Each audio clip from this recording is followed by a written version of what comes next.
completely lacking confidence. முழுமையாக நம்பிக்கையோடு இருந்தார்கள். And the reason, brothers and sisters, is because he is controlled by the United States. காரணம் என்னென்றால் நாம் எல்லாம் ஒருங்கிணைந்த இந்தியாவாக பார்க்கிறோம். He signed a deal between India and the United States that sold our country out.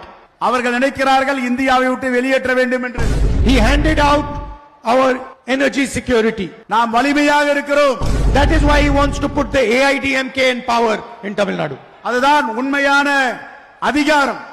Today if Donald Trump tells Modi to jump, Modi jumps. Modi எகிறுகிறார். விவசாயிகளுடைய பொருளாதாரத்தை அடைத்து விட்டு விட்டார். If Donald Trump tells Modi lie down, Modi lies down. Modi அவர்கள் கீழே விழுந்திருக்கிறார். கீழே விழுந்து அவர் இந்தியாவிற்கு எதிரான வேலைகளை பார்க்கிறார். Why? Because Donald Trump controls Narendra Modi fully. எதற்காக மக்களுக்கு எதிராக அவர் செயல்படுகிறார்? I believe and the Congress party believes that the Tamil people should rule Tamil Nadu. நான் நம்புகிறேன், காங்கிரஸ் பேர் இயக்கம் நம்புகிறது, தமிழ்நாட்டில் அது நடப்பதற்கு வாய்ப்பில்லை, நடக்காது.